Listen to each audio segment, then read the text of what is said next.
నా పేరు కొడకండ్ల పార్థసారథి. నేను బ్రాహ్మణ వంశములో జన్మించిన వాడను. అర్ధస గోత్రానికి చెందిన వాడను. మా నాన్నగారు సంస్కృత పండితుడు, మా అమ్మ తెలుగు పండితు. వారి కడుపున పుట్టిన ఏకైక కుమారుడు నేను. మా అక్క పుట్టిన 9 సంవత్సరాల తర్వాత నేను పుట్టాను. నేను పుట్టంగానే మా అమ్మను జబ్బున పడ్డది, అనారోగ్య పాలైంది. కాబట్టి నాకు పాలు ఇవ్వడానికి కూడా లేదు. నేను పుట్టడం 5 కిలోలు పుట్టినా.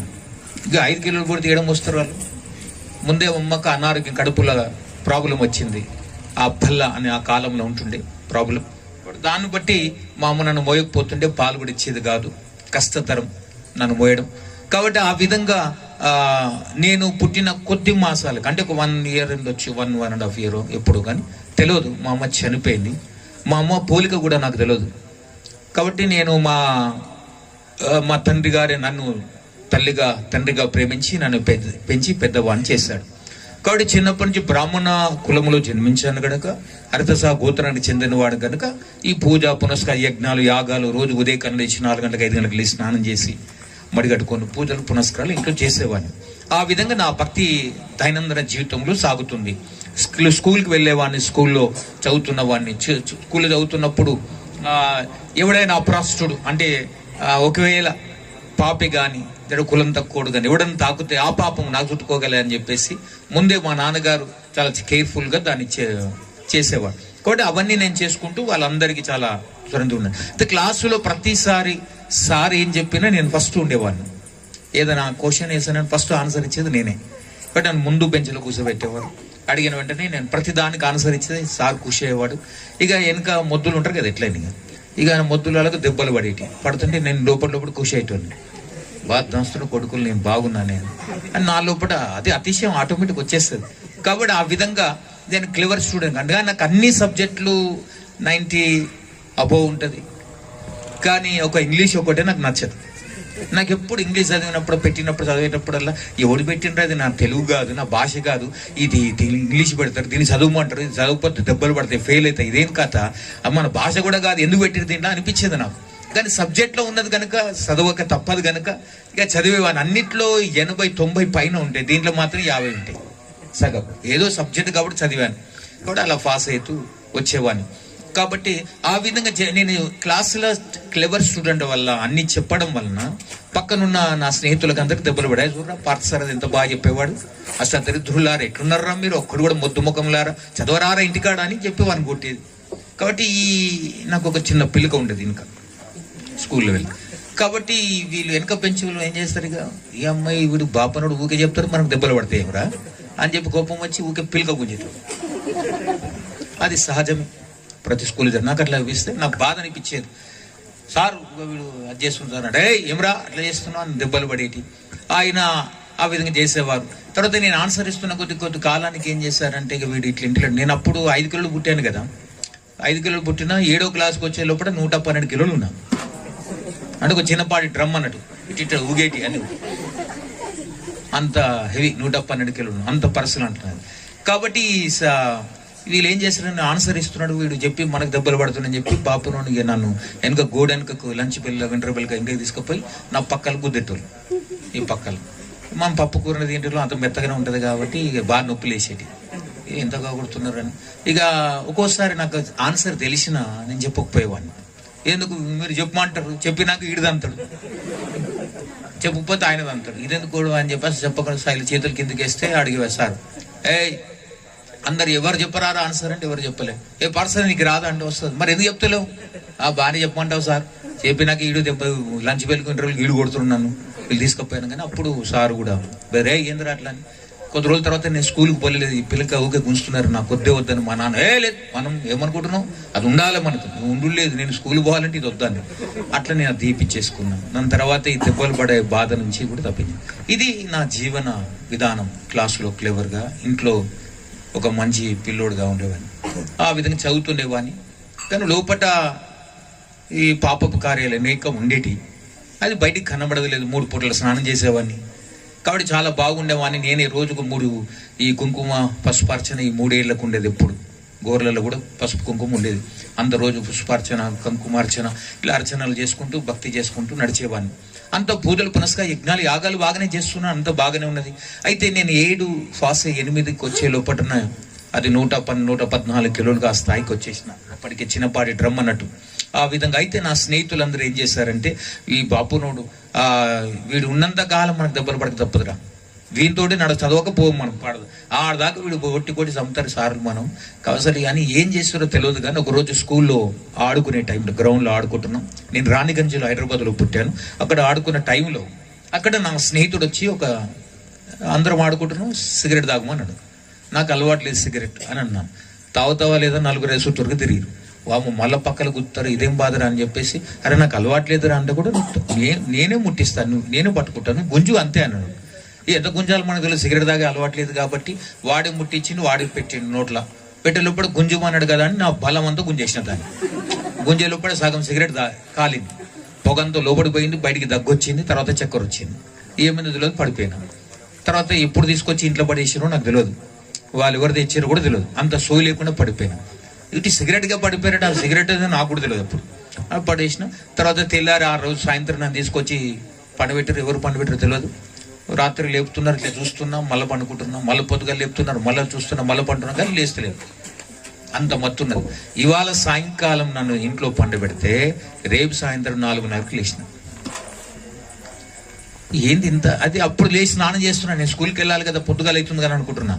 ఎందుకంటే అంటే స్కూల్కి వెళ్ళాలి కదా. ఇంకేం స్కూల్ రా, దినమంతా పండుకున్నావు, రాత్రి అంతా లేవలేదు, తినలేదు, పొద్దుగాలు తినలేదు, మధ్యాహ్నం తినలేదు, ఏదని అంతకన్నా మత్తు, ఏం తిన్నావు, ఏం తాగినావు అని మా వాళ్ళు. అరే నేనేం చేసిన అని. ఇప్పుడు సాయంత్రం స్కూల్ అంతా వదిలేసి అందరూ వచ్చేటప్పుడు ఇప్పుడు లేచి పోతా అంటే ఏంటంటే అప్పుడు అర్థం కాలే ఆ పరిస్థితి. తర్వాత మా స్నేహితులు చెప్పారు, అది సిగరెట్ కాదు గంజాయి అని. ఏం తాపించారు నాకు? గంజాయి. గంజాయి తాపించారు. అట్లా పాపం ఇటుంటారు రారంటే ఇల్లంతా నాదే అంటది. కాబట్టి అట్లా మెల్లగా నా లోపలికి పాపం ఇంటరే. అట్లా ఆ విధంగా వాడు నాకు కొద్దిగా నేర్పించాడు. ఇక మన కృతి ఎలా ఉంటుందంటే, సాతాను పట్టిందంటే వదలదు కదా, అట్లా నన్ను పట్టేసి నన్ను ఆక్రమించింది. అట్లా డ్రగ్స్, గంజాయి, నల్లమందు, బ్రౌన్ షుగర్ ఇవన్నీ అలవాట్లు అయిపోయినాయి. వీళ్ళు భక్తి చేస్తూనే ఉన్నా, ఇవి తాగుతూ ఉన్నా. ఈ చదువు తక్కువ అయిపోయింది. అట్లా చదివిపోయినాయి. నేను 10th క్లాస్ మామూలుగా పాస్ అయిన బార్డర్లో. అప్పుడు నా మైండ్ పవర్ పోయింది మొత్తానికి. ఎందుకంటే మత్తు పదార్థాలు అలవాటైనాక మనిషిగా ఉండడు. కాబట్టి తాగినోనికి ఇప్పుడు ఊరంతా చుట్టాలు అన్నట్టుగా తాగిపోతూ ఊరంతా చుట్టాలు ఉంటారు. అట్లనే మనకు కూడా ఈ అలవాటైనోనికి అలవాటైన వాళ్ళే దొరుకుతారు. దొంగొందో సాహసంతో దొంగ అంటారు, తాగుబోతుంది తిరిగితే తాగుబోతు అంటారు. కాబట్టి ఆ విధంగా అటువంటి అలవాటు ఉన్నవానికి అలవాటు. అయితే నాకు ఎక్కడ ఇదే స్థితి ఉన్నది, నేను ఏ స్థితిలోకి వెళ్ళి మారడం లేదు. ఆ భయంకరమైన స్థితిలో నేను మునిగిపోతున్నాను. మా నాన్నగారు ఏందిరా బాగా చదువుతాడు, ఇట్లా అయిపోయింది అనే స్థాయికి వచ్చేసింది. కాబట్టి మా నాన్నకి తెలియదు నేనేం చేస్తున్నాను. కాబట్టి ఆ విధంగా నేను తాగి భయంకరంగా నా జీవితాన్ని 114 కిలోలు ఉన్న నేను మెల్లమెల్లగా అస్థి పంజరంలాగా తయారవుతున్నా. ఎందుకంటే అది తాగుతున్నా, నేను మజా చేస్తున్నా అనుకున్నాను, కానీ అది నన్ను లోపల తినేస్తుందని నాకు అర్థం కాలేదు. అది మెల్లమెల్లగా ఇంటర్లో బార్డర్లో పాస్ అయినా, మామూలుగా ఎన్నో ఫెయిల్ అవుతూ పాస్ అవుతూ వచ్చాను. ఇంటర్ డిగ్రీకి వచ్చే లోపలికి అర్థం పట్టబగ్గాలు లేకుండా అయిపోయింది నా లైఫ్.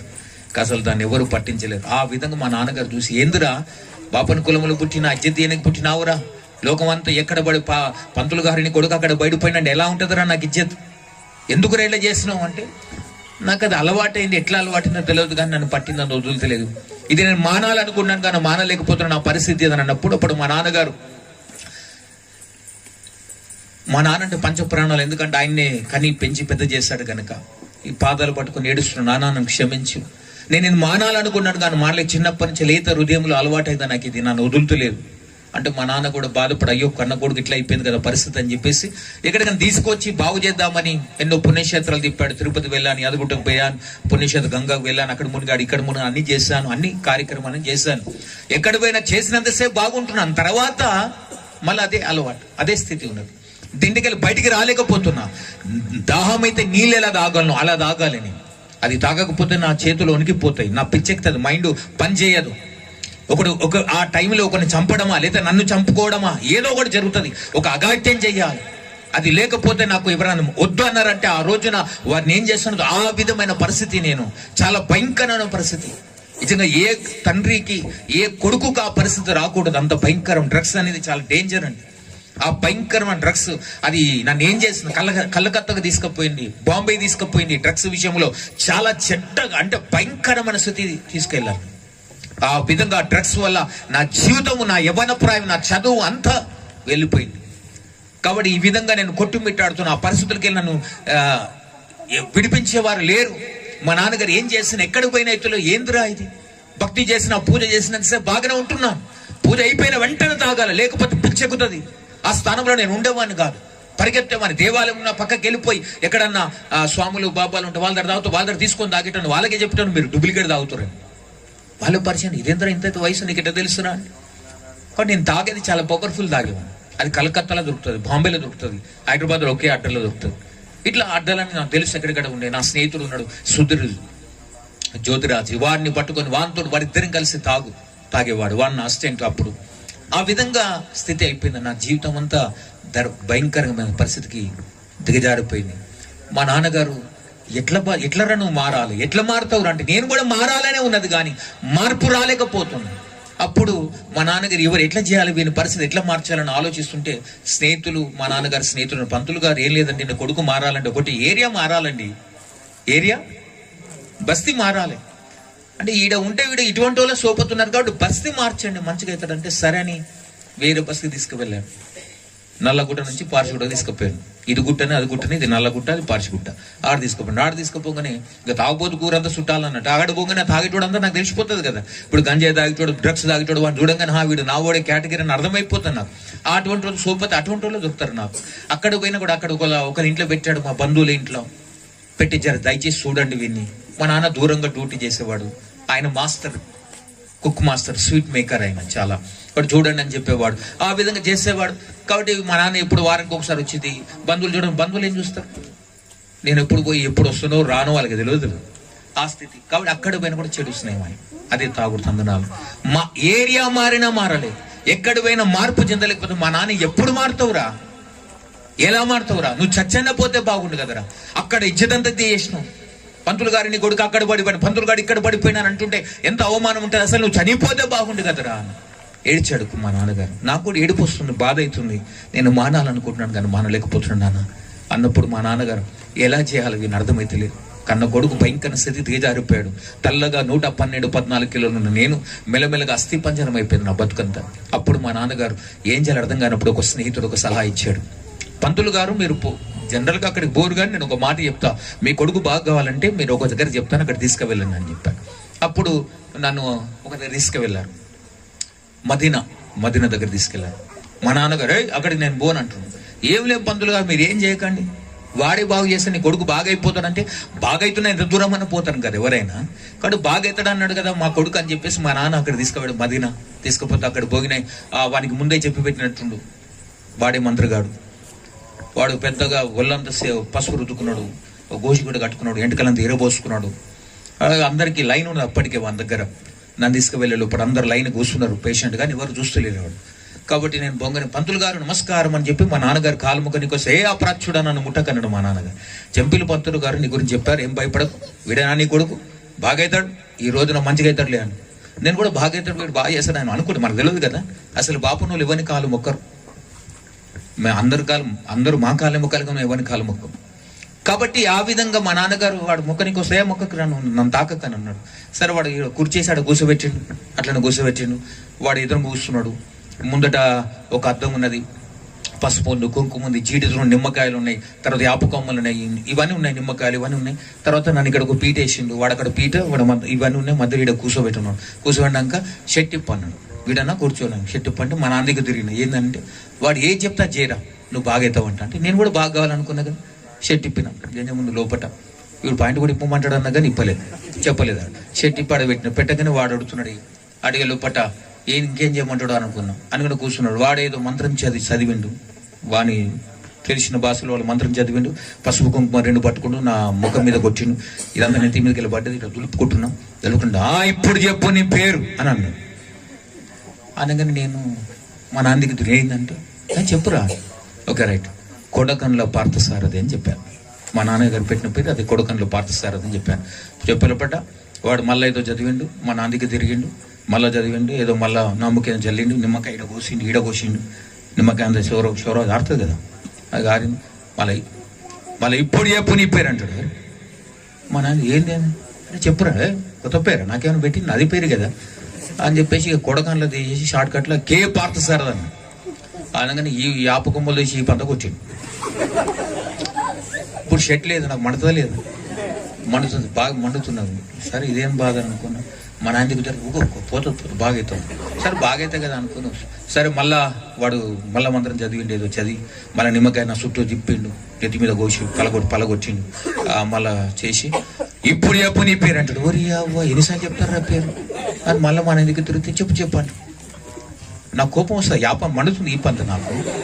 కాబట్టి ఉట్టి పార్చారు అని కోపంలో అంటాం కదా, ఇరిటేషన్ ఉట్టి పార్చారు అని మళ్ళీ యాపకొలతో కూర్చున్నాడు. నీ ఏవో పేరు చెప్పమంటాడు, కొడతా ఉంటాడు ఇటు ఎందుకు అని చెప్పేసి అది యాపకొమ్మలు, వాడు పరిపత్తలో ఉన్నాడు కదా, అది యాపకొమ్మలు తీసి ఈ పంత నేను వలగొట్టిన. వాడి గుంజ నన్ను గుంజ అందరు గుంజి అటు గుంజి ఇటు గుంజి ఆఖరికి విడిపించినాక ఇక మన చల్ అని అప్పుడు అంటే మా నాన్న టవల్ ఇచ్చి తుడుచుకున్నాను చేసింది. తర్వాత షర్ట్ ఇచ్చి చేసుకున్నా. అప్పుడు పంతులు గారు వీనికి పెద్ద దయ్యం ఉంది నాతోడు కాదు, వీని తీసుకపో లేదు ఇటు చంపుతట్టున్నాడు అని నన్ను తీసుకొచ్చారు. తీసుకొచ్చిన తర్వాత అరే ఏంది వాడు కరెక్ట్ చెప్పిన, అవురా నువ్వు కరెక్ట్ చెప్పినావు, వాడే దయ్యంగా ఉన్నట్టున్నాడు, వానికే పెద్ద దయ్యం ఉంది నిన్నంటాడు మళ్ళా అని అన్నాడు. మా నాన్నగారు తీసుకుని వెళ్ళిపోయారు. ఇంక బయటకు వచ్చేసాను. కొంచెం దూరం పోగిన మా నాన్నకు నేను దొరకకుండా వెళ్ళిపోయాను, తప్పించుకున్నాను. మళ్ళీ 3 రోజుల కనబడలేదు. అఫ్జల్గంజ్ బస్ స్టాండ్ కింద ఒక చిన్న పార్క్ ఉన్నది, ఇప్పుడు కూడా ఉన్నది అనుకుంటా పార్కు. అక్కడ పార్కులో ఆ పార్కు దగ్గర అక్కడే ఉండిపోయాను. అక్కడిని తాగి పడిపోయాను. డ్రగ్స్ ఎంత భయంకరం అంటే మనిషిని దిగజారుస్తుంది, లైఫ్ అంతా చేంజ్ చేస్తుంది. ఆ విధంగా నా మత్తు పదార్థాలు నా జీవితాన్ని నాశనం చేశాయి. అక్కడికి వెళ్ళి ఎవరు నన్ను పైకి లేపేవారు లేరు. ఆ స్థితిలో నేను ఉన్నాను. నా పరిస్థితిని నన్ను గమనించేవారు ఎవరు లేరు. మా నాన్నగారికి ఎందుకు రాను పుట్టి అని బాధపడుతున్నాడు. నేను కూడా బాధపడుతున్నాను, మారాలనుకుంటున్నాను కానీ అది మారలేకపోతున్నాను. ఆ స్థితికి వెళ్ళి నన్ను ఎవరు విడిపించేవారు లేరు.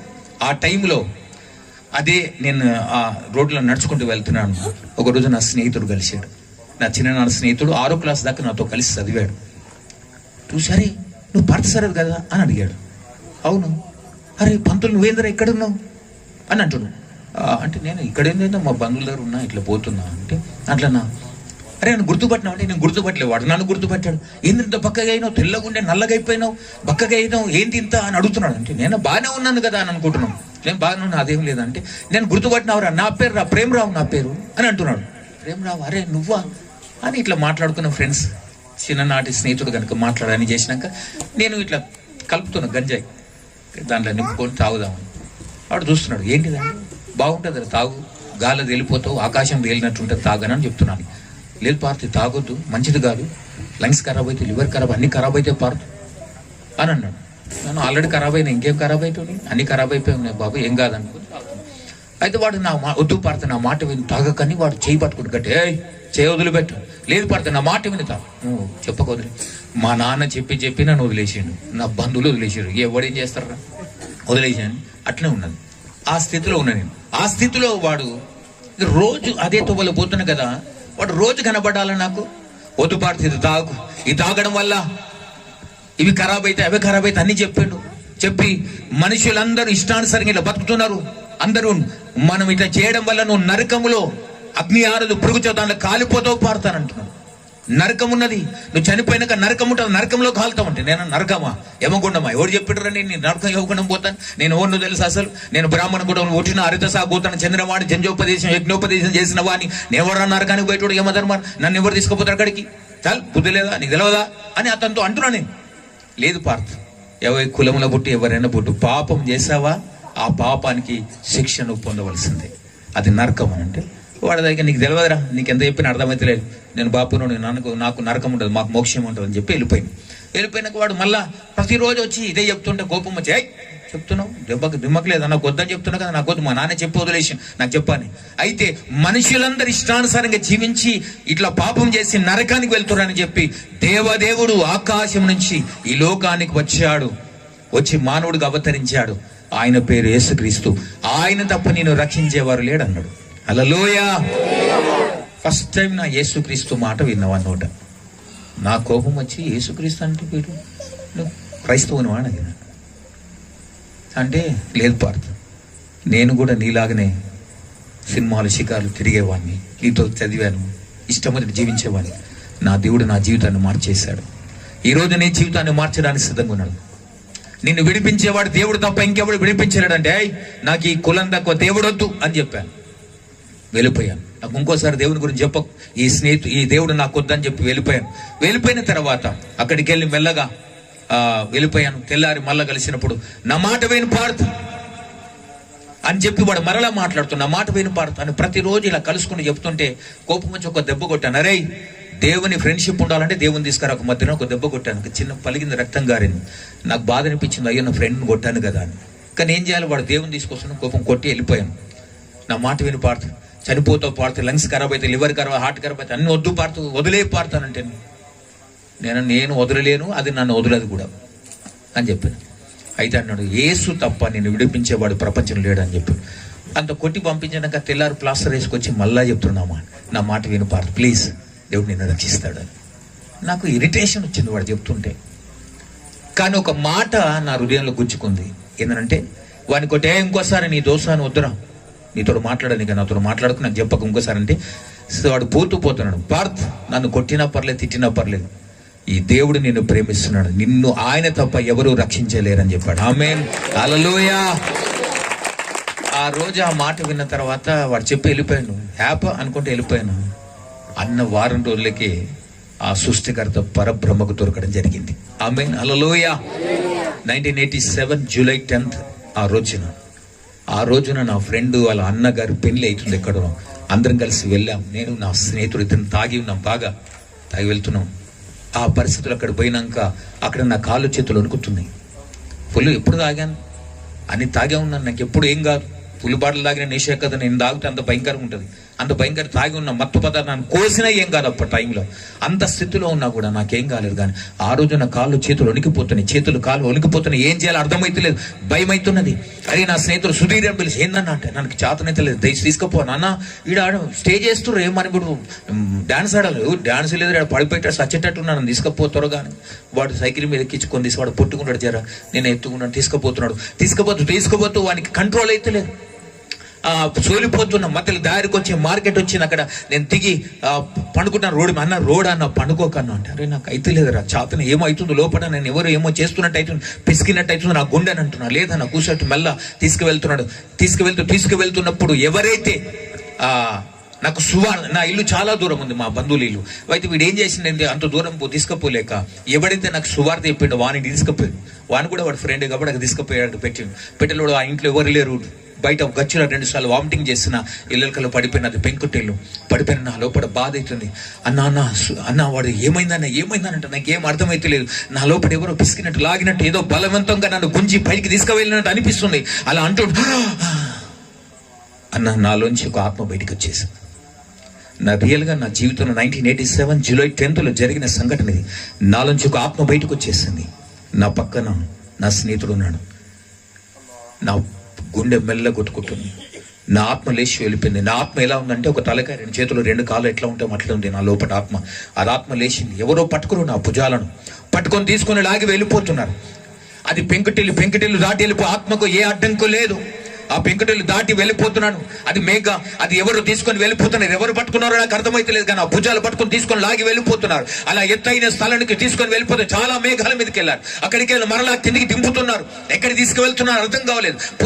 పోతున్న కట్టిక చీకటి, ఏమీ కనబడని చీకటి, ఆ కట్టిక చీకటిలోనికి వెళ్ళిపోయాను. నాకు చీకటి అంటే భయం. లోపల కళ్ళు మూసుకున్నారు. ఎవరో తీసుకువెళ్ళారు. భూమి ఎంత పెద్దగా ఉందో నాకు అర్థం కాదు, కానీ అది పెద్ద అగ్నిగుండం కనబడుతుంది. అగ్నిగుండములు అనేక ఆత్మలు కనబడుతున్నాయి. American, Russian, Negro, German, Japan, Korean, China, ప్రతి దేశస్తుడు కనబడుతున్నాడు. దానిలో అందరిని గుర్తుపడితే స్పృహన కలిగింది. అక్కడ అందరు గుర్తుపడుతున్నాడు. అందరూ కేకలేస్తున్నారు, రక్షించండి, మునుగుతూ లేస్తున్నారు. అది నరకమకనే కన్నా నరక సముద్రం అంటే బాగుంటుంది ఆ పదం. అది సముద్రం. అగ్ని నాలుకలు విభాగించబడి పైన ఎగురుతున్నాయి. మనుషులందరూ లేస్తున్నారు. కండలు ఇట్లా ఊసిపోతున్నాయి, గుడ్లు ఊసిపోతున్నాయి.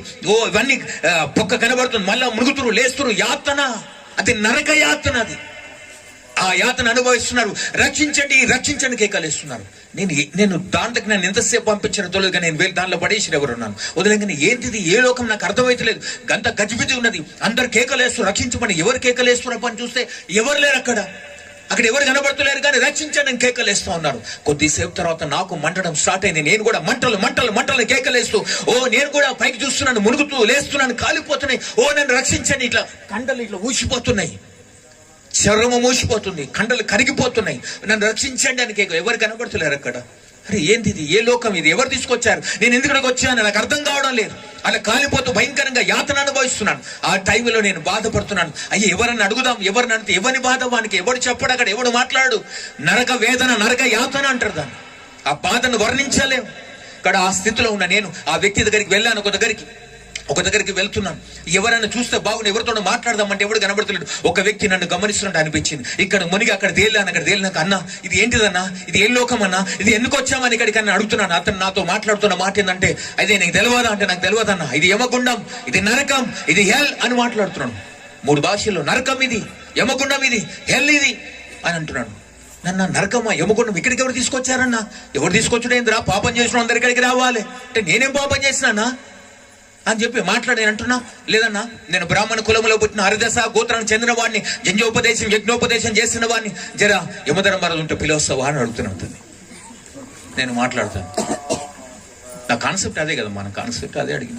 యమధర్మరాజు ఉంటే పిలుస్తామంటే ఎవర్రా నాయన, ఇక్కడ ఎవరు లేరు, అందరు కాలేటోళ్ళే ఉంటారు ఇక్కడ.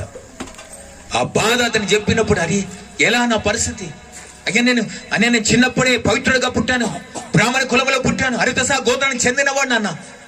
చిన్నప్పటి నుంచి పూజలు, యజ్ఞాలు, యాగాలు చేశాను, నేనేం తప్పు చేయలే, ఏ పాపం చేయలేదు. ఆ నరకంలో ఆ వ్యక్తి అంటున్నాడు, ఈ దేహం నీకు ఎవరు ఇచ్చారు అంటే, నా తల్లిదండ్రులు ఇచ్చారు. నీ తల్లి గర్భములు వేసింది ఎవరు అని అడిగారు. అది నాకు తెలియదు ఆన్సర్. ఆ తల్లి గర్భములు వేసింది పరమాత్ముడు, ఆయన నీకు ఇచ్చాడు ఈ లోకానికి ఇదే అని. దీన్ని ఖరాబ్ చేయమని ఎవరు నీకు అధికారం ఇచ్చారు? దీన్ని కొల్లగొట్టావు, దీన్ని ఖరాబ్ చేస్తావు, మళ్ళీ ఇష్టానుసారంగా ఏం పాపం చేయలేదంటావు. ఒరి అంటే నా ఇష్టానుసారి నేను తాగి తిన్నా కూడా తప్పేనా? నా తప్పే. అది నీ దేహం కాదు కదా, నీ తల్లిదండ్రులు ఇచ్చింది కాదు కదా, నీ తల్లి గర్భములు, తల్లి కూడా తెలవదు నీ జన్మస్థానం ఎప్పుడో.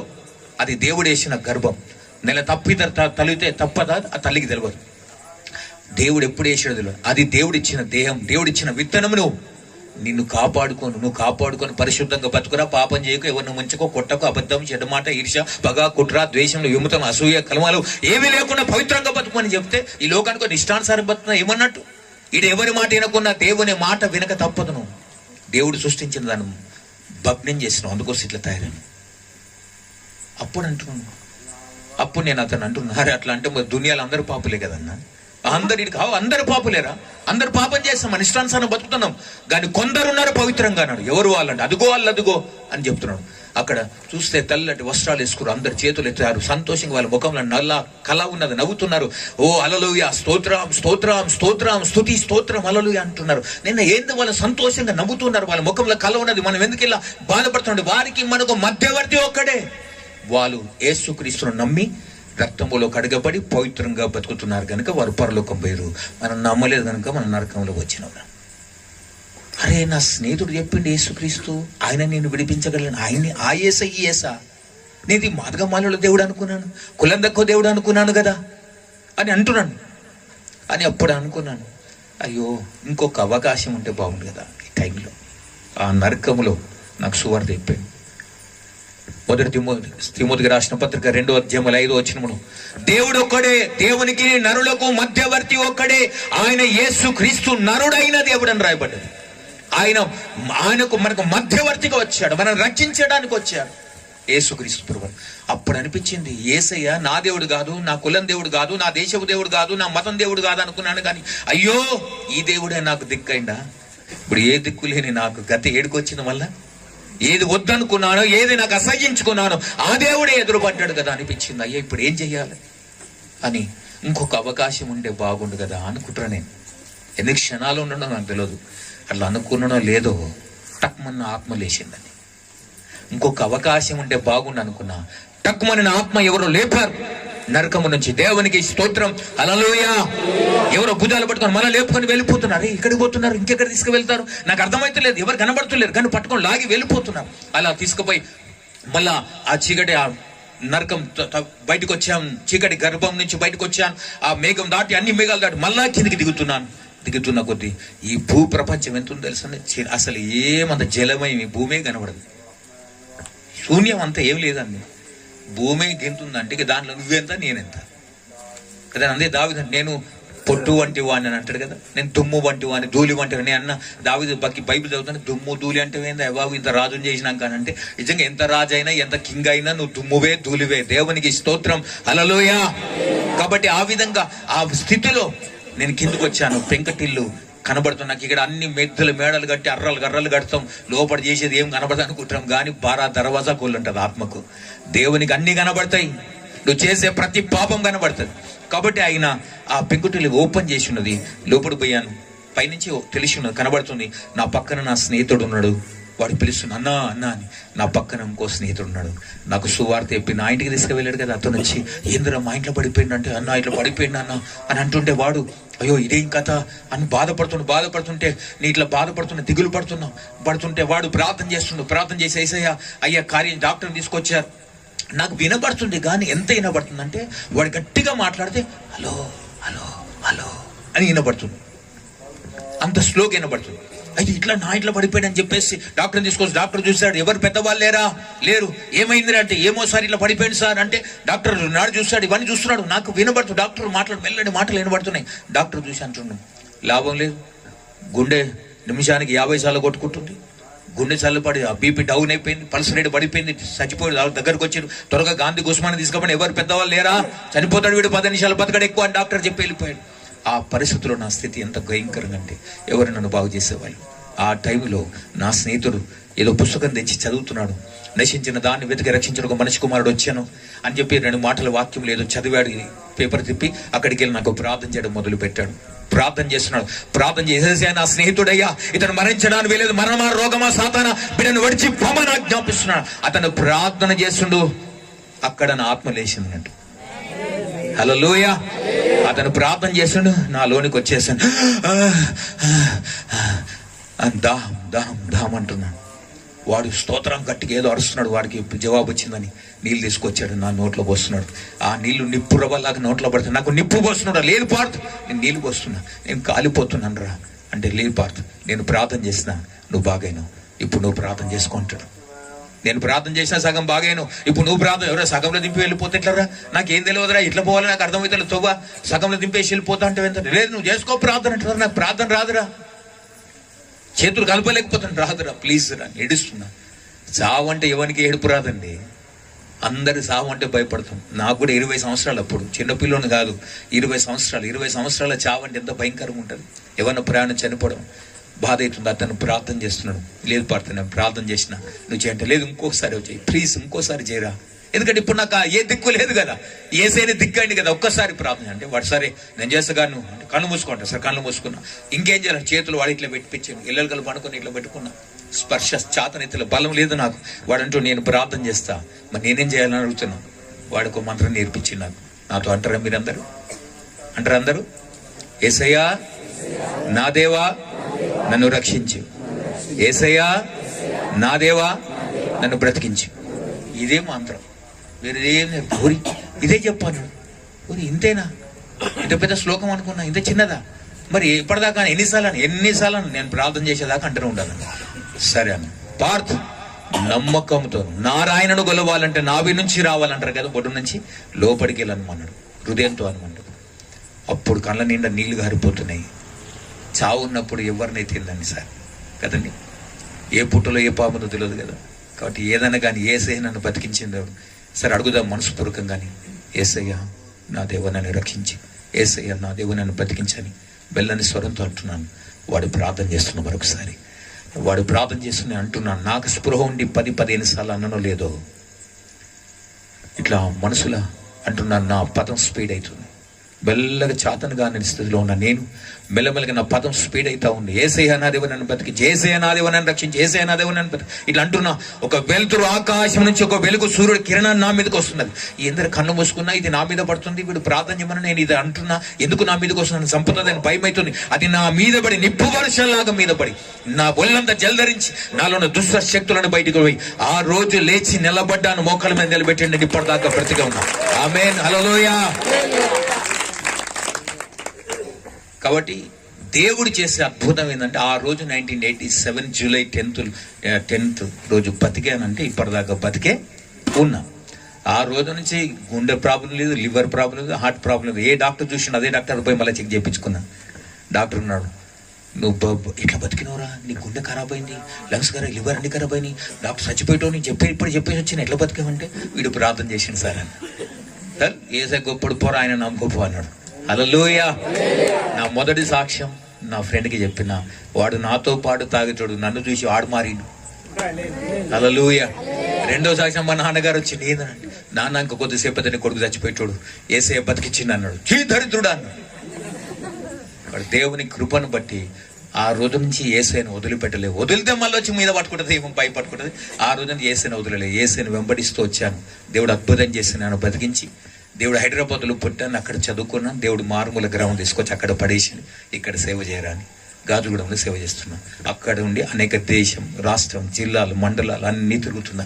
ఎక్కడ పడితే అక్కడ దేవుని నామాన్ని మహింపరుసు అనేకులకు దేవుని ప్రేమ సువార్తను ప్రకటిస్తున్నా. ఆమేన్. హల్లెలూయా. అర్థమైంది. సాక్ష్యం ఇది, నా సాక్ష్యం. ఇంతసేపు చెప్పాను కదా, ఎంత చేసినా కూడా అన్నేసి చూడు నన్నేసి చూడు అన్నదండి. ఎవరు? ఉప్పు. మీ అందరికి తెలిసిన సామెత కదా, మీకు తెలియనట్టు ముఖాలు పెట్టకండి, మీరు హుషారుగానే. కానీ కాబట్టి ఉప్పు లేకుండా కూర రుచిగా ఉండనట్టుగా, ఉప్పేస్తేనే మధురంగా ఉన్నట్లుగా ఎంత చెప్పినా అది నా సాక్ష్యం, నా వ్యక్తిగత సాక్ష్యం. కానీ ఈ బైబిల్ వాక్యం మనని బ్రతికిస్తుంది. నా సాక్ష్యం నేను బలపరుస్తుండొచ్చేమో కానీ ఈ వాక్యం నేను బ్రతికిస్తుంది. ఆమేన్. హల్లెలూయా. కాబట్టి దేవునికి మహిమ కలుగును గాక. ఆ విధంగా నా జీవితాన్ని మార్చిన దేవుడు. ఇక్కడ ఒక చిన్న స్లోగన్ పాడదాం, ఒక పాట. నేను సింగర్ను కాదు, నేను ముక్కలు పాడేటోడిని. హల్లెలూయా. గొప్ప దేవుడు, గొప్ప దేవుడు, గొప్ప దేవుడు యేసు. గొప్ప కార్యాల్లో, మహిమ కార్యాల్లో ఎన్నెన్నో చేసెనో చూడు. గొప్ప దేవుడు, గొప్ప దేవుడు యేసు. గొప్ప కార్యాలు, మహిమ కార్యాలు ఎన్నెన్నో చేసెనో చూడు. ఆమేన్, ఆమేన్, హల్లెలూయా. ఆమేన్, ఆమేన్, హల్లెలూయా. ఆమేన్, ఆమేన్, హల్లెలూయా. ఆమేన్, ఆమేన్, హల్లెలూయా. గొప్ప దేవుడు, గొప్ప దేవుడు, గొప్ప దేవుడు యేసు. గొప్ప కార్యాలు, మహిమ కార్యాలు ఎన్నెన్నో చేసెనో చూడు. హల్లెలూయా. రైట్, ఒక మాట చదువుతాం, చిన్న వాక్య భాగాన్ని చదువుదాం. యెషయా గ్రంథం 45వ అధ్యాయం, యెషయా గ్రంథం 45వ అధ్యాయం 22వ వచనం. ఒక్క మాట, ఒక లైన్ ఉంది, ఒక్క లైన్ చదువుదాం. భూదిగంతరం నివాసులారా నా వైపు చూచి, చాలండి, రక్షణ పొందుడి. దేవుని స్తోత్రం. నాతో కలిసి మీరందరూ అనాలి, భూదిగంత నివాసులారా నా వైపు చూచి రక్షణ పొందుడి. దేవుడి వాక్య భాగాన్ని మన వినికిడిలో దీవించును గాక. కాబట్టి ప్రభునందు ప్రియ దేవుని సంఘమ, దేవుని బిడ్డలారా, దేవుని వాక్య భాగములో దేవుడు మాటలు భూదిగంత నివాసులారా అంటే భూ ప్రపంచంలో ఉన్న మానవులందరికీ పిలుపు ఇది. ఇది రక్షణ పిలుపు అని బైబిల్ అంటుంది. ఇది పాత నిబంధన పిలుపు. కొత్త నిబంధనలో మత్తయి సువార్త 11వ అధ్యాయం 28వ వచనంలో, ప్రయాసపడి భారం మోస్తున్న సమస్త జనులారా నా యొద్దకు రండి, నేను మీకు విశ్రాంతినిస్తానన్నాడు. ఇది కొత్త నిబంధన పిలుపు. కాబట్టి ఆ రోజున భూమి మీద ఉన్న మానవ జాతికి దేవుడు రక్షణ పిలుపునిచ్చాడు. ఆయన వైపు చూస్తేనే రక్షణ. ఆ రోజు యేసు లేకపోతే నేను రక్షించబడేవాడిని కాదు, నేను చనిపోయి బొంద మీద గడ్డి కూడా మొలిచేది. కానీ దేవుని కృప చేత నన్ను రక్షించగలిగాడు. నన్ను రక్షించిన దేవుడు, నన్ను బ్రతికించిన దేవుడు ఈ రాత్రి నిన్ను కూడా బ్రతికించడానికి ఈ ప్రదేశంలో దేవుడు ఆత్మ కార్యం చేయాలని ఆశపడుతున్నాడు. ఆమేన్, హల్లెలూయా. కాబట్టి ప్రభునందు ప్రియులారా, ఆ రోజున నన్ను బ్రతికించిన దేవుడు. కాబట్టి ఒక స్టోరీ లాగా చెప్తాం మీ అందరికి ఈజీగా అర్థం కావడానికి. అంటే మీరు నేను చెప్పింది కరెక్ట్ గా మీకు ఇమిడిపోవాలని ఒక స్టోరీ లాగా చెప్తాం. ఓకేనా? కాబట్టి ఒక రాజు, ఒక మంత్రి. ఒక రాజు, మాకు వింటారా? ఒక రాజు, ఒక మంత్రి. ఈ రాజు గారికి ఒక తలంపు కలిగిందంట. అరే బాబు, మంత్రి గారిని పిలిచి, అరే బాబు, మన దేశంలో, మన రాష్ట్రంలో, మన దేశంలో ఈ పరిపాలన ఉన్న ప్రజల్లో 7 మూర్ఖులను తీసుకురండ్రా అన్నాడంట. ఏమన్నాడు? ఎంతమందిని? మూర్ఖులు. మూఢత్వం అని వచ్చేదాన్ని. ఒక 7 మూర్ఖులను తీసుకురా, నా సన్ని తీసుకురా అని అన్నాడంట. ఇక రాజుగారి కోపం వస్తే దెబ్బల కరువేంది అంటారు కదా సామెత. కాబట్టి రాజుకు ఏదైనా శాసనం పెట్టిందంటే ఖచ్చితంగా మంత్రి చేయవలసిందే. అయితే మంత్రి గారు ఏం చేశారంటే, సరళే రాజే చెప్పాడు కదా ఇక మూర్ఖులను తీసుకురమ్మని, ఇక రాజు పని చెప్పిండు కాబట్టి పోవాలి. కాబట్టి ఆ పని కట్టుకొని పోవడం మొదలు పెట్టాడు. కాబట్టి ప్రభునందు ప్రియులారా, అయితే ఒక ఆయనను 7 తీసుకురావాలంటే రథం కూడా పెట్టుకోవాలి కదా. ఈయన మంత్రి గుర్రం పెట్టుకున్నాడు, కొందరు సైనికులు పెట్టుకున్నాడు, రథాలు పెట్టుకుని పోతున్నాడు. ఇక 7 తీసుకురావాలి కదా, దేశం అంతా తిరగాలి. ఎవడురా మూర్ఖులు, ఎంత భయంకరమైన అంటే ఆశ్చర్యకరమైన మూర్ఖులను తీసుకురావాలనే, ఊహించలేని అటువంటి మూర్ఖులను వెతుకుదామని పోయి ప్రయాణం కట్టాడు. అలా పోతుండగానే ఒక్కడు గాడిద మీద వస్తున్నాడు. ఈయన మంత్రి గుర్రం మీద పోతుండే, ఒకడు గాడిద మీద వస్తుండే. ఒక మనిషి గాడిద మీద వస్తూ వాడు గాడిద మీద కూర్చొని వాడి మూట నెత్తి మీద పెట్టుకొని వస్తున్నాడు.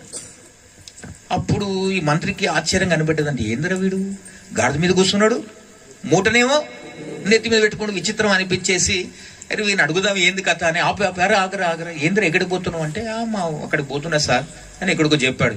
మరి ఏంద్రా నీ మూట నెత్తి మీద పెట్టుకున్నావు అంటే, మరి గాడిదకి బరువు కదా సార్, నేను కూర్చుడే బరువు, మరి నా మూటను కూర్చొని పెడితే ఎట్లా బరువు అవుతుంది అంటే, నా మూట నేను ఎత్తుకున్నాను.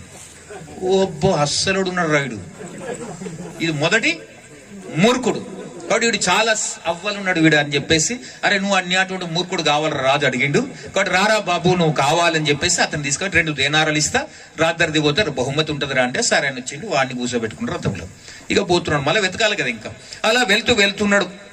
పోతుంటే ఒకడు గుర్రమని ఉరుకుతున్నాడు అంట, తోల ఉరుకుతుంటే వీడు బాగా ఉరుకుతున్నాడు అని చెప్పేసి, అరే ఏమిరా అంతగానం పరిగెత్తున్నావు, ఆపి ఏంద్రా అంతగానం పరిగెత్తుతున్నావు అంటే, లే సార్ నా భార్య అన్నది నువ్వు అరుస్తే భార్యతో కొట్లాడుతుందన్నట్టు. వాడు కొట్లాడితే భార్య అంటుంది అన్నట్టు మాట, నువ్వు అరుస్తే పక్కూరు వినబడుతుంది అన్నదంట. అందుకని వీడేం చేసిండు, అట్లనా అది వినేసి వస్తా అని పోతుండు, వినేసి వస్తా అని పోతున్నాడు. అంటే వింటున్నా సార్ మా ఇక్కడ అరిచిన ఆడ వినబడుతుంది చూద్దామని పోతున్నాడు. అబ్బో ఇంకా వీడు అవ్వాలి ఉండరు రా, వీడు అస్సలు ఉన్నాడు అని చెప్పేసి, అరే నువ్వు ఇన్ని అటువంటి కావాలరా, రాజుకు మురుకుడు అని, రా నీకు 2 దేనారాలు ఇస్తా, నీకు నాతో రా బాబు, రాజు నీకు బహుమతి ఇస్తాడని చెప్పినంట. సరే అట్లా వెళ్ళిపోతుంది. కాబట్టి ప్రభు నందు ప్రియులారా, మొదటి వాడు ఏం చేశాడు, గాడిద మీద కూర్చొని వాడి మూట వాడ పెట్టుకున్నాడు. కాబట్టి దేవుని వాక్యములు ఏమంటే, నీ పాప భారాన్ని మూట నువ్వే మోస్తున్నావు. ఈ పాప భారమైన మూటను తొలగించడానికి ఎవరి వల్ల కాదు. కాబట్టి యేసుక్రీస్తు ఈ లోకానికి వచ్చి నీ పాప భారాన్ని తొలగించడానికి ఈ లోకానికి వచ్చి అంచే మత్తయి సువార్త 11:20 28 మాట, ప్రయాసపడి భారం వస్తున్న సమస్త జనులు నా యొద్దకు రండి, నేను మీకు విశ్రాంతి ఇస్తాను. మీ భారాన్ని తొలగించేది నేను రా బాబు. నువ్వు నా దగ్గరికి వస్తే నీ భారం పోతుంది, నీ కష్టం పోతుంది, నీ మనసులో ఉన్న వేదన పోతుంది. అంటే మనోవేదనకు మందు లేదు, శరీరోగానికి మందు ఉంటుంది కానీ మనోవేదనకు డాక్టర్లు కూడా మందు కనిపెట్టలేదు. అంటే మనోరోగం వచ్చింది, మనసు రోగం వచ్చిందంటే మత్తిస్తే పండబెడతారు, అంతే గోళీలు తీసుకో పండుకో, ఎప్పుడు పండుకోరు సైలెంట్. అంటే మైండ్ని సైలెంట్ పెడుతున్నారు కానీ రోగానికి మాత్రం మందు లేదు. కాబట్టి మనోవేదన నీకు చింతన ఉంటే నీకు ఆ భారాన్ని తొలగించేది కూడా దేవుడే ఈ రోజున. కాబట్టి ప్రభు నందు ప్రియులారా, అదే విధంగా నువ్వు ఎవరో చెప్పిన మాటలు విని ఏదో పట్టుకొని ఏది ఇష్టానుసారంగా నడుచుకుంటూ వెళ్ళిపోతున్నావు. ఎవరో చెప్పిన నడవద్దు, నీకు జ్ఞానం ఇచ్చిండు. ప్రతి వ్యక్తికి ఒక అర్థపాలతో దిమాకు ఉన్నదా లేదా? అందరికి బుర్ర ఒకటే కదండి, ఆడవాళ్ళు కానీ మొగలు కానీ అర్థపాలతో దిమాకు ఉన్నది గ్యారెంటీగా, బుర్రే గుజ్జు ఉన్నది కొద్దిగా మనకు. ఆ గుజ్జుతో ఆలోచించమని చెప్పాడు దేవుడు. కొద్దిగా ఆలోచిస్తే అర్థమవుతుంది దేవుని నువ్వు పరిశోధించాలి. దేవుడు నీ దగ్గరకు వచ్చాడు, ఒక రక్షణ కార్యం చేశాడు, నేను మార్గము సత్యం జీవం అని చెప్పి వెళ్ళిపోయాడు. ఇప్పుడు నువ్వు పరిశోధించు, నువ్వు వెతుకలు ఆడాలి. నువ్వు వెతుకుతే దొరుకుతాడు. బైబిల్ ఏమన్నా వెతుకున్న వారికి నువ్వు వెతుకుమని అంటున్నాడు. నువ్వు పరిశోధించాలి, నువ్వు పరిశీలించాలి. నువ్వు దేవుని వెతుకుమంటే నువ్వు దేవుని వెతకకపోతే ఎలా? కాబట్టి దేవుడు నీకు జ్ఞానం ఇచ్చాడు. ఎవడో చెప్పిన దానికి ఉద్రేకపడే మా ఆయన చెప్పిన ఈయన చెప్పిన అనొద్దు. నీకు అర్థమైందా లేదా అసలు కదా?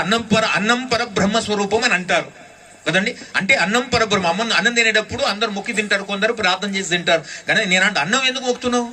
అన్నం ఇచ్చిన వాడిని మొక్కమని అంటుంది బైబిల్. అన్నం పర బ్రహ్మ స్వరూపం అంటే స్వరూపమే కానీ అన్నం దేవుడు కాదు. అన్నం ఇచ్చినవాడు దేవుడు, నీకు ప్రాణం ఇచ్చిన వాడు దేవుడు. ఆ ప్రాణం ఇచ్చిన వాడిని, ఆ ప్రాణనాథుని నువ్వు కొనియాడాలి, తెలుసుకోగలగాలి. దానికోసమే నీకు ఆయుష్ని ఇస్తున్నాడు, ఇంకా బతికిస్తున్నాడు, ఇంకా జన్మదినాలు జరుపుకుంటున్నావు, ఇంకా దేవుడు బతికిస్తున్నాడు. అంటే కారణం ఏంటంటే ఆ పరమాత్మని తెలుసుకోవడానికి ఇంకా బతికున్నావు నువ్వు. అది తెలుసుకోవడానికే దేవుడు నీకు అవకాశం ఇస్తున్నావు కూడా నువ్వు పట్టించుకోకుండా ఇష్టానుసారంగా తిరిగితే ఎలారా నాయనా? కొన్ని పరిశోధించు, నీకు ఇచ్చిన దిమాగ్తో ఆలోచించు కొద్దిగా. సత్యమేంది అసత్యమేంది, ఎవరు సత్యం ఎవరు అబద్ధం అర్థం చేసుకొని విదలాలి. మార్కెట్లో పోతే వంకాయలు ఆలుగడ్డలు కొనుక్కుంటావు, కొనుక్కునేటప్పుడు ఇష్టానుసారంగా ఏ పుచ్చపైన ఖరాబ్ అయినా తీసుకొస్తావేంది? వెతుకుతావు, గీక్తావు, బెండకాయ తిరగొడతావు, అవునా కదా? లేతకుందా లేదని చూస్తాడు, పుచ్చిపోయిందా చూస్తావు, ఏది పడితే కడుపులో పోయి ఏం పోతే సార్ పుచ్చిపోయితే ఏం పోతుందిలే అని తెచ్చుకుంటావా? తెచ్చుకోవు కదా. వంకాయల కాడ తెలివి ఉపయోగిస్తావు, బెండకాయల కాడ ముదురాలేతను ఉపయోగిస్తావు, దాన్ని ఇసుకుంటా. వీటన్నిటి కాడ తెలివి ఉపయోగిస్తున్నావు. దేవుని కాడికి వచ్చాను కానీ ఎందుకు గుడ్డోని అయిపోయింది? ఎందుకు గుడ్డితనంగా ఆలోచిస్తున్నాం మనం? ఎవడో చెప్పిన దాన్ని వెంబడించడం ఏంది? సత్యం ఏందో నీకు అర్థం కావాలి. ఒకవేళ అర్థం కావాలని నువ్వు అడగాలి, ఓ దేవుడా నువ్వు ఎవరో నాతో మాట్లాడమని. ఆ రోజు నేను బతికించిన దేవుడిని తెలుసుకున్నా, ఏసే బతికించినాను. అందరి దేవుళ్ళు ఈయన కూడా ఒక దేవుడు అనుకున్నాను. కానీ తర్వాత 2 సంవత్సరాల తర్వాత అన్నా, అసలు నువ్వెవరు నాకు అర్థమైతే. నువ్వు బతికించడం ఏసే దేవుడు నాకు అర్థమైంది. కాబట్టి నువ్వు ఎవరో, నీ పేరేందో, నీ గుణం ఏందో, నీ స్వభావం నాకు అర్థమైతే, బైబిల్ చదివితే కొత్తగా అర్థమైతలేదు నాకు. కాబట్టి ఒకవేళ నువ్వే నన్ను బతికించిన వాడైతే ఒకసారి నాతో మాట్లాడు. కనబడకునైనా వశం అయిపోతానేమో, మాట్లాడు ప్రభు ఒకసారి అని దేవుని అడిగాను. నాతో మాట్లాడమని అడిగాను. అప్పుడు దేవుడు ఎన్నోసార్లు అట్లా ఒక్క రాజ్యాంగానికి మాట్లాడండి. ఆయన తపస్సు చేయాలి, దీక్ష అంటారు దాన్నే. విశ్వాసంతో అడగాలి, ప్రభువా మాట్లాడు, నాతో మాట్లాడు అంటున్నా కొద్ది ఆయన నీతో మాట్లాడే దేవుడు. అంచే భక్తులు అన్నారు, మాట్లాడు ప్రభువా ఒక్కసారి నాతో మాట్లాడు యేసు ఇంకొక్కసారి, మాట్లాడు ఒక్కసారి నాతో మాట్లాడు యేసు ఇంకొక్కసారి, మాట్లాడు నాతో మాట్లాడే దేవుడా నాతో మాట్లాడు అన్నారు కదా.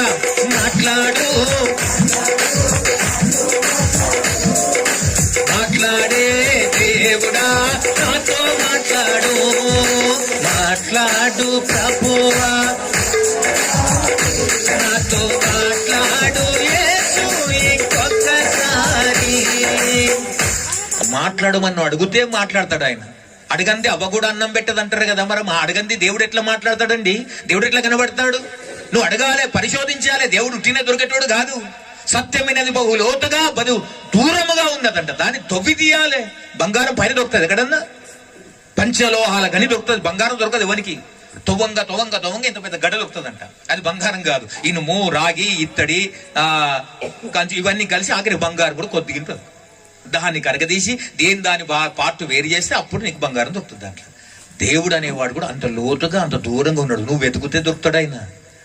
నువ్వు వెతకకుండా ఇష్టానుసారంగా తీసుకుంటా నేను ఇదే సార్ ఆ కాలం నుంచి వస్తున్నాం అట్లే బతుకుతాం చాలా అయిపోయి ఏడిపోతే కాదురా, పోయినాక తెలుస్తుంది కథ అంతా.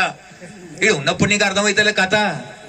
ఒకరోజు ఉన్నది తెలుసా, సబ్కా మాలిక్ ఏక్ హై అంటారు కదా. ఆ ఏక్ గురించి నేను మాట్లాడుతున్నాడా. ఆ ఎక్కు జానో ఎక్కు మానో, కొన్ని తెలుసుకో, కొన్ని పూజించు. ఆ కొన్ని తెలుసుకున్నా, పూజిస్తున్నా, ఆరాధిస్తున్నా, ప్రకటిస్తున్నా దేవుణ్ణి. నువ్వు తెలుసుకోవాలి, నువ్వు పరిశోధించు, నువ్వు వెతకవే, దొరకవే, నువ్వు దేవుని అడగవే. ఏదో గుడ్డోళ్ళగా పోతే కాదు కదా. నేనంటున్నా బంగారం కాడ, బట్టల కాడ జ్ఞానం ఉపయోగిస్తున్నావు కూడా, దేవుని కాడ ఎందుకు ఉపయోగిస్తలేవు జ్ఞానం అంటున్నా. గుడ్డిగా ఎందుకు పోతున్నావు అని అంటున్నా. ఎవడో చెప్పినని ఏదో చేసినని కాదు కదా. మనకు కావాల్సింది తెలివిచ్చిండు, బుద్ధి ఇచ్చిండు, జ్ఞానం ఇచ్చిండు. ఆలోచించమని తెలివిచ్చినాక ఆలోచించకుండా తప్పు నీదైతుంది కానీ దేవుని కాదు కదా. కాబట్టి ప్రభు నందు ప్రియులారా, కాబట్టి వాడు భార్య అని చెప్పి పక్కూరికి పోయి విందామని పోతున్నాడు, ఎంత మూర్ఖుడీడు. కాబట్టి ఇప్పుడు ఎవడో చెప్పిందని పోకు, నీ ఇష్టం, తెలుసుకో, పరిశోధించను.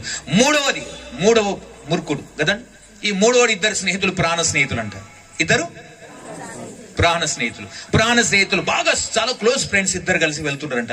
పట్టుకుండా పోతుంటే ఒకనికి అనిపించింది, అరే దేవుడు నీకు ప్రత్యక్షమైతే ఏమడుగుతావురా అన్నాడంట ఒకడు పెద్దోడు చిన్నోడు. అప్పుడు ఈ చిన్నోడు అన్నంట, అబ్బా ఎంత మంచి మాట అడిగినవే, దేవుడు ప్రత్యక్షమైతే ఏమడుగుతున్నావు? ఒక 50 గొర్రెలు అడుగుతాను, గొర్రెల మేకలు అడుగుతా అన్నాడంట. బతకనికి అవసరమైతే కదా దేవుడా నాకు కనబడ్డం వందనాలు, ఒక 50-100 గొర్రెలు ఈ ప్రభు బతుకుతానేనా అని అడుగుతా అంటే, ఓకే రైట్. వీడు అన్నాడంటే, సరే నేను 50 గొర్రెల మేకలు అడుగుతానేమో, నువ్వేం అడుగుతావు దేవుడు నీకు ప్రత్యక్షం? వీణు అడిగిండంట మళ్ళీ అదే ప్రశ్న, నువ్వేం అడుగుతావు అంటే, వాడన్న ఆలోచించి నేను పులిని అడుగుతాడా అన్నాడంట.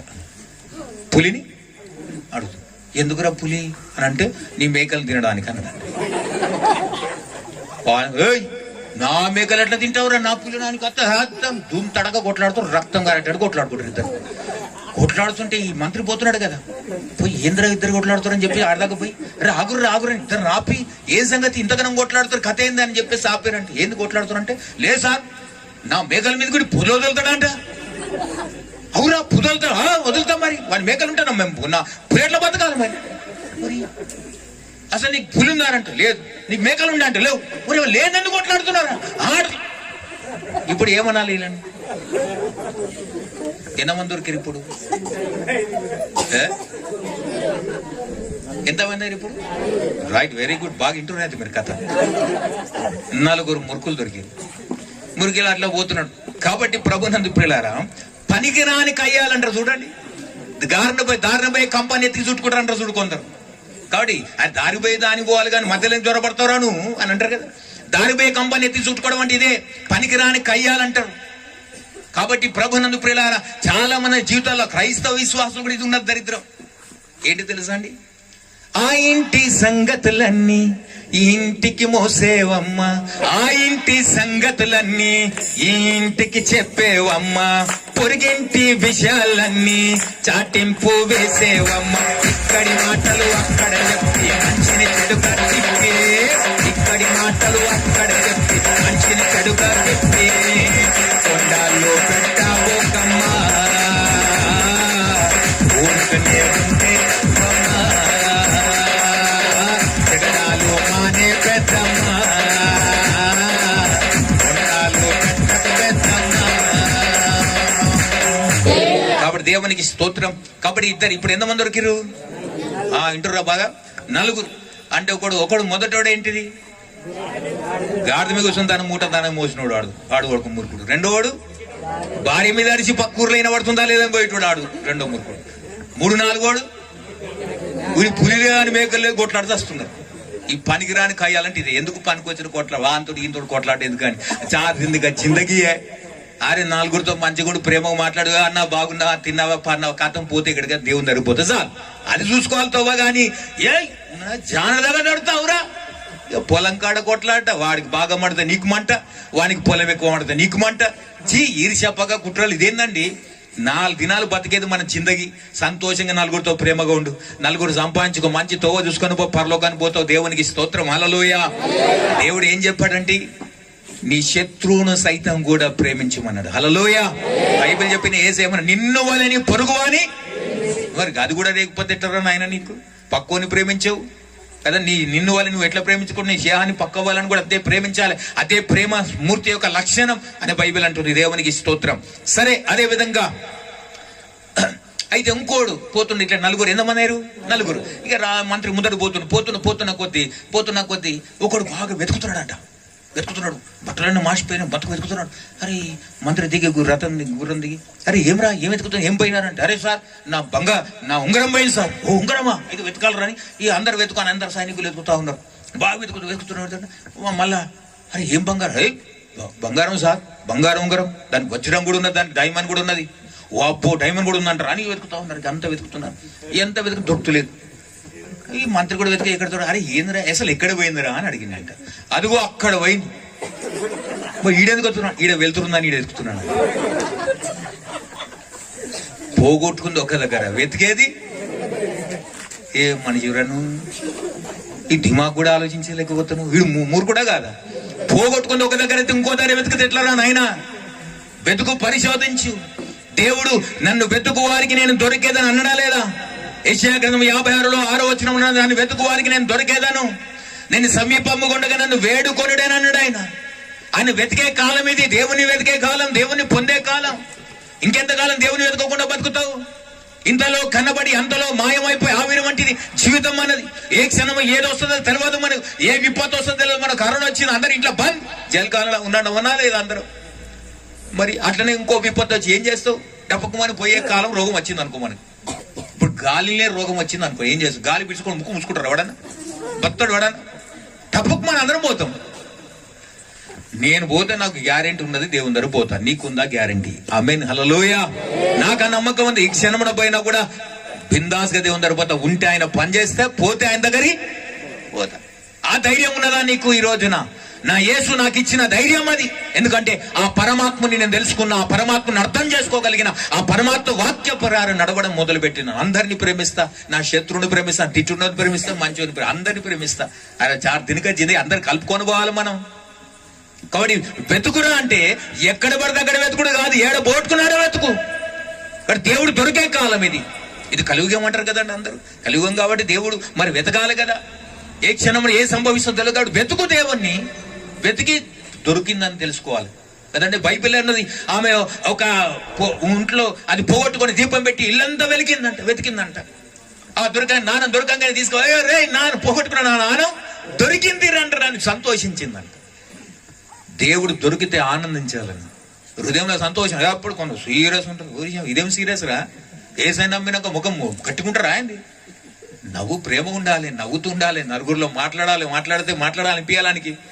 సీరియస్ ఉంటే అటాన్షన్ మిలిటరీ రూమ్లో టక్క నడిచేది కాదు ఇది. దేవుని నమ్మినాక హ్యాపీగా ఉండు, నలుగురితో సంతోషంగా ఉండు. ఏం పోగొట్టుకుని ముత్యాలు రాలుతాయి నవ్వుతే. హల్లెలూయా. ఆనందించే ప్రభువు నందు మరలా చెప్పేదను ఆనందం. కాబట్టి ఇప్పుడు ఏడిచే వాళ్ళ దగ్గర పోయి నవ్వినా ఉంటుంది, ఈ పద వాళ్ళు కొడతారు. ఏడ్చే వాళ్ళు ఇంట్లో బాధపడుతుంటే ఆడ నవ్వుతారు ఎవడన్నా? నవ్వమన్నగా సార్ అంటే ఊరే పిచ్చోడా, నవ్వే కాడ నవ్వాలి. ఇప్పుడు నవ్వే ఇంట్లో పోయి అమ్మో దేవుడు అని ఏడ్చినాం అనుకో, ఏమరా మేమంతా నవ్వుతూ ఏడుస్తున్నాం అని సంసారాలేదు. కాబట్టి ఈ పాల పట్టుకోకుండా ఉండాలంటే ఎక్కడ ఏం చేయాలో తెలివి ఉండాలి, జర ఉపయోగించాలి దిమాగ్. దేవునికి స్తోత్రం. హల్లెలూయ. ఇప్పుడు ఎన్నోడు దొరికిండు ఈడు 5 ఎటువంటి వాడు? ఒక ధర పోగొట్టుకొని ఇంకో ధర వెతికెట్టుడు. నువ్వు ఏది వెతుకుతున్నావు ఈరోజు దొరికిందా నీకు వెతికేది విధానం తెలుసుకో. ఆ పరమాత్మను నేను వెతుకుమని అంటున్నాడు, ఆయన తెలుసుకోమంటున్నాడు. ఇప్పటిదాకా తెలుసుకోకుండా ఉంటావు. ఎంతకాలం ఆయనకి దూరంగా ఉండిపోతావు ప్రియ దేవుని బిడ్డలారా. ఇది రక్షణ కాలం, ఇది రక్షణ కృపకాలం, ప్రభు త్వరగా రా సమయం. ఇది రక్షణ కృపకాలం, ప్రభు త్వరగా రా సమయం. ఇక ఆలస్యం లేదికా, ఇక ఆలస్యం లేదికా, మనసు మార్చుకో నీవికా, మనసు మార్చుకో నీవికా. ఇది రక్షణ కృపకాలం, ప్రభు త్వరగా రా సమయం. ఇది రక్షణ కృపకాలం, ప్రభు త్వరగా రా సమయం. కాబట్టి దేవుడు వెతికే కాలం ఇది. నువ్వు వెతుకుతే దొరకాలని ఆశపడుతున్న దేవుడు. అంటే బూదిగంత నివాసులారా నా వైపు చూసి రక్షణ పొందునని ప్రకటిస్తున్నాడు. ఇంకా వెతకకుండా దేవుడు దొరికినా కూడా అర్థం చేసుకోకుండా అట్టనే ఉంటే గూట్లో పెడితే ఎట్లా? బైబిల్ చాలా మంది గూట్లో పెడతారు. ఆదివారం టకా దుమ్ము దులిపి తీసుకొస్తారు. దరిద్రం పాడుగా కదా పెట్టేది. నీ గూట్లో పెట్టడానికి పెట్టింది. నీ హృదయమైన ఫలకం మీద నా ధర్మశాస్త్రము రాయబడాలి అని వాక్యం అంటుండగా ఇక్కడ రాయబడాలి వాక్యం. ఇక్కడ భద్రపరచుకునే దాని ప్రకారం నడువు. కడుపు నిండినదే నోరు మాట్లాడును అంటే హృదయం నిండిందే నోరు మాట్లాడుతుంది. కడుపులో దుఃఖం ఉంటే కళ్ళకు నీళ్ళు వస్తాయి అన్నట్లుగా. కాబట్టి నీ హృదయంలో వాక్యం రాయబడితే నీ నోటికి అదే అందుతుంది. దేవునికి స్తోత్రం. హల్లెలూయా. హృదయంలో విశ్వాసం ఉంటే విశ్వాస మాటలు వస్తాయి. ప్రార్థన గంట సేపు చేస్తావు, మాటలు మాత్రం అవిశ్వాస మాటలు మాట్లాడితే ఏమంటే అర్థం? విశ్వాస మాటలు మాట్లాడాలి, ధైర్యం మాటలు మాట్లాడాలి. కాబట్టి ప్రభు నందు ప్రియులారా, ఇది ఎన్నో వాడు దొరికింది, ఇప్పుడు 5వ వాడు. ఇంకా 2 కావాలి కదా. రాజు 5గురిని ఎక్కించుకొని రాత్రికి తీసుకుపోయాడు మంత్రి గారు. తీసుకుపోయినాక మంత్రి రాజు అన్నాడు. ఒక్కొక్కని గురించి చెప్తుంటే రాజా అని నవ్వుతున్నాడంట. వికట హాసం అంటారు కదా, అట్లా నవ్వుతున్నాడు. వీడు ఇటువంటి మూర్ఖుడు సార్, వీడు మూటెత్తుకొని గాడిద మీద కూర్చొని మూటెత్తుకున్నాడు. వీడి భార్య నడిచి పక్కింటికి ఊర్లో అయినా పడుతుందని వినడానికి పోయినాడు. 2 కయ్యాలు పుల్లిది మేకల్లో కొట్లాడుతున్నారు అని చెప్పాడు. ఒకడేమో ఎక్కడో పోగొట్టుకొని ఒకదారి ఎత్తుకుతున్నాడు, ఇక్కడ వెళ్తుందని వెతికిండు. ఇటువంటి వాడు అని చెప్తున్నాడు. రాజు అందరు నవ్వి 5గురి గురించి నవ్విడు బాగా. మరి ఇంకా 2 ఏరి అని అడిగాడంట రాజు. ఇంకా 2 కావాలి కదా, ఇంకా 2 ఏనంటే అప్పుడు ఈ మంత్రి అన్నాడంట, దేశంలో ఇన్ని సమస్యలు ఉండగా, ఇన్ని బాధలు ఉండగా, ఇన్ని కష్టాలు ఉండగా, మనుషులందరూ నరకయాతన, కరువులో, కాటకాల్లో ఇబ్బందులు పడుతుండగా నీకేమో మూర్ఖులు కావాల్సి వచ్చిందా? 6వ వాడు నువ్వే రాజా. ఇంత కష్టం పెట్టుకుని దేశంలో బాధపడుతున్నది పట్టించుకోకుండా పనికిరాని పరిహాసం కోసం మూర్ఖుని తీసుకో. 6వ వాడు నువ్వు. సరే నువ్వు చెప్పినవు సరే, నాకన్నా బుద్ధి ఉండాలిగా మంత్రి గానికి, నాకు కూడా లేదు. నేను ఒక 7వ మూర్ఖుని అని అన్నాడంట. హల్లెలూయా. 7గురు అయిపోయారా? ఇప్పుడు నువ్వు మూర్ఖుడువా జ్ఞానవంతుడో తేలిపోవాలి. ఏదైనా మూర్ఖుడి తత్వం ప్రవర్తించేద్దు. అలాంటి గుర్రమంకంటారు చూడు, నువ్వు వదరా ఉండరు, ఎటు పడతా అటు పడతావు, గుర్రబో ఒక్కటి పడతా అన్ని పడతాయంట. మనకు తెలియదు కథ చెప్పారు పెద్దలే. కాబట్టి గుర్రమంకులాగా ఉండొద్దు, గుడ్డోల్లాగా నడవద్దు. మనం నేత్రంలో ఉన్నాయి, కళ్ళు ఉన్నాయి, తెలుసుకో. దిమాగ్ ఉంది, ఆలోచించు. నోరుంది, అడుగు దేవుణ్ణి. ఇన్ని ఇచ్చిన దేవుణ్ణి ఎప్పుడైనా కొలిసావా? ఆ దేవునికి ఏదో సార్ ఎంటుకలు ఇస్తా సార్, ఏ ఎంటుకలు తింటాడరా నీ ఎంటుకలు? దరిద్రం పాడుగా ఎంటుకలు ఇస్తాడు, జుట్టు ఇస్తా. ఏమి ఎంటుకలు కావాలి నీ ఎంటుకలు? కొందరు కొబ్బరికాయ కొట్టి అటు చిప్ప నాకు చిప్ప, ఏంది పంచుకుంటావా? దేవునికి నీ కొబ్బరికాయ అవసరం లేదు, అగరబత్తి అవసరం లేదు, ఎంటుకలు అవసరం లేదు, ఏది అవసరం లేదండి. నీ హృదయం అనే కావాలి. ఆమేన్, హల్లెలూయా. హృదయం అన్నటి తలుపు నొద్ద యేసు నాథుండు, హృదయం అన్నటి తలుపు నొద్ద యేసు నాథుండు, నిలచి సదయుడగుచు తట్టుచుండు సకల వేదములను, నిలచి సదయుడగుచు తట్టుచుండు సకల వేదములను. నీ హృదయాన్ని ప్రతిరోజు తడుతున్నాడు. ఒక్కసారి తెలుసుకోరా, నువ్వు కన్ను మూసే లోపల ఆ పరమాత్మను తెలుసుకోవాలి. లేకపోతే ఆయన ఎదుట న్యాయపీఠం మీద నిలబడక తప్పదు. ఆ రోజున ఏంద్రా ఇంత ఆయుష్ ఇచ్చినా ఏం చేస్తావని అడిగినప్పుడు అప్పుడు నువ్వు సమాధానం చెప్పలేని పరిస్థితి ఎదురవుతుంది. ప్రియమైన బిడ్డలారా, జాగ్రత్త, ఆలోచించు, సరి చేసుకో. కాబట్టి ఈ రోజున నీ బ్రతుకు మార్చుకోవడానికి రాత్రి ఈ కోమటూరు గ్రామంలో దేవుడు ఏర్పాటు చేసి నీ కోసమే కావచ్చు. ఇంకెందుకు నిర్లక్ష్యం చేస్తున్నావు? ఇంకెంతకాలం దేవునికి దూరం ఉండిపోతావు? ఎంతకాలం దేవునికి ఆశకరంగా బతుకుతావు? ఇంకా దేవుణ్ణి దూషించకుండా బతుకుతావు? దేవుడు వెనకడికి అన్నాడంట, దేవుడు లేడు, ఏమి లేడు అని అంటే, అవురా దేవుడు ఎక్కడ పైన ఉంటాడు, ఉంచిరా అన్నాడు. టూ అని ఉంచిన్నాడు. ఎవరి మీద పడుతుంది? తిని దేవుని దూషించి ఎవడు బాగుపడ్డాడు రా ఈ దునియాలా? ఎవడు బాగుపడలే. పరమాత్మను దూషించకు. నీకు అర్థం కాకపోతే అర్థం కానట్టుండు, అర్థమైతే అర్థమైనట్టు నడువు. కానీ అనవసరంగా దేవుణ్ణి, పరమాత్మని, యేసుప్రభువుని దూషించడం వల్ల నష్టం నీకే. ఆయనకేం కాదు, ఆయనకేం వస్తుందండి ఒరిగేది. ఊరి నాయన, నువ్వు ఇంతలో కన్నబడి అంతలో మాయమయ్యే ఆవిరి వంటిదిరా జీవితం, లోకాన కాదేది శాశ్వతం. కొంతసేపు కన్నబడి అంతలో మాయమయ్యే ఆవిరి వంటిదిరా జీవితం, లోకాన కాదేది శాశ్వతం. యేసే నిజ దేవుడు, నిత్య జీవమిస్తాడు. యేసే నిజ దేవుడు, నిత్య జీవమిస్తాడు. జీవమైన నిన్ను విడువడు. అంతసేపు కనబడి అంతలో మాయమయ్యే ఆవిరి వంటిదిరా జీవితం, లోకాన కాదేది శాశ్వతం. వండర్ఫుల్ బిడ్డ, గాడ్ బ్లెస్ యూ. దేవునికి స్తోత్రం. కాబట్టి ప్రభునందు ప్రియులారా, కొంతసేపు కనబడి అంతలో మాయమైపోతున్నావు. ఇంకెంతకాలం నీ జీవితం, ఎంతకాలం బతం గ్యారెంటీ ఉందా? మనకేమన్నా ఎవరైనా గ్యారెంటీ ఇచ్చిందా? మనం కొన్నదానికే గ్యారెంటీ లేదు, మనకేం గ్యారెంటీ? ఇంతలో కనబడి అందులో మాయమైపోయే స్థితిలో ఉంటున్నావు నీవు. ప్రియమైన బిడ్డలారా, ఈ రాత్రి దేవుడు ఒక మాట ప్రకటిస్తున్నాడు. ఒకవేళ నువ్వు మారాలనుకుంటే ఎక్కడ ఎవరూ కాదు, కళ్ళు మూసుకొని ఆ పరమాత్మ వైపు ఎదురు తెచ్చాలు. అయ్యా ఒక్కసారి నన్ను రక్షించు ప్రభువా, దేవా నా జీవితాన్ని కదిలించి ప్రభా అంటే చాలని రక్షించడానికి సిద్ధమైన దేవుడు అంచే. బైబిల్ ఒక మాట, మొదటి యోహాను రాసిన 9వ వచనంలో ఒక మాట రాసింది, మన పాపములు మనము ఒప్పుకునే ఎడల ఆయన నమ్మదగిన దేవుడు గనుక మన సమస్త పాపముల నుంచి దుర్నించి తొలగించి మనని పవిత్రులుగా చెయ్యును అని బైబిల్ అంటుంది. కాబట్టి నీ పాపాలు ఒప్పుకోవడానికి ఇది అవకాశం, ఇది అనుకూల సమయం, ఇది రక్షణ సమయం. నిర్లక్ష్యం చేయకు. నేనేం పాపం చేయాలనుకో. మనం మూర్ఖ స్వభావం, పుట్టుకతోటే మూర్ఖులుగా పుట్టాం. మన ఆలోచన రాంగ్, మన చూపు రాంగ్, మన మాట రాంగ్, మన నడక రాంగ్, అన్ని రాంగే. ఎక్కడ సక్కలేదు. మనం అందరం అనుకో సక్కటు ఉంది, సక్కటు ఉంది, సక్కట్లేదు. అరే అమ్మో, అందరు పుట్టుకతోడు వంకరోళ్ళం. మనం వంకరు దేవుడు సక్క చేయడానికి వచ్చిండు. ఆమేన్, హల్లెలూయా. యేసయ్య మతం మారడానికి, కులం మార్చడానికి రాలేదు, మనసు మార్పిడి చేయడానికి వచ్చాడు. ఆమేన్, హల్లెలూయా.